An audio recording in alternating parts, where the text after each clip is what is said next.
नुआ और विश्व ओडिया भाषा सम्मेलन और जगन्नाथ संस्कृति प्रकल्पर उद्यापन उत्सव बालीगुड़ा नुआगाँ ब्लॉक अंतर्गत कंधमाल स्नातक महाविद्यालय सारंगढ़ में आज नुआ और विश्व ओडिया भाषा सम्मेलन और जगन्नाथ संस्कृति प्रकल्पर उद्यापन उत्सव महाविद्यालय अध्यक्ष अशोक पाणी अध्यक्षतार अनुष्ठित हो कार्यक्रम में नुआगाँ ब्लॉक अध्यक्षा श्रीमती सुलोचना दल बेहेरा सम्मानित अतिथि भाव नुआगाँ ब्लॉक संसद प्रतिनिधि सहदेव पात्र महाविद्यालय सभापति ऋषिकेश पाढ़ी पूर्वतन बैंक मैनेजर श्वेतबना पूजारी पूर्वतन सरपंच गदाधर पुष्टि नोडाल ऑफिसर श्रीमती देवजानी पंडा विजय प्रधान मुख्य वक्ता अवसर प्राप्त अध्यक्ष तथा सहित साहित्य विशारद प्रवचक मधुसूदन महापात्र महाविद्यालय अध्यक्ष अशोक पाणी जोग देथिले।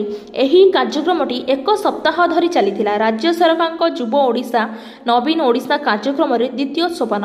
एही कार्यक्रम माध्यम ओडिया भाषा साहित्य एवं जगन्नाथ संस्कृति को विश्व दरबार में प्रतिष्ठित कराइबा हेउछि मूल लक्ष्य।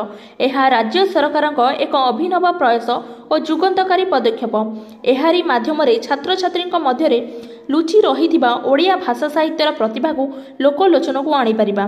7 दिन धरी ओडिया भाषा साहित्य और जगन्नाथ संस्कृति को नहीं विभिन्न प्रतियोगिता मान कराजिबा सह कृति छात्री को पुरस्कार प्रदान करा। नोडाल ऑफिसर श्रीमती देवजानी पंडा कार्यक्रम उद्देश्य और विवरणी पाठ करथिले।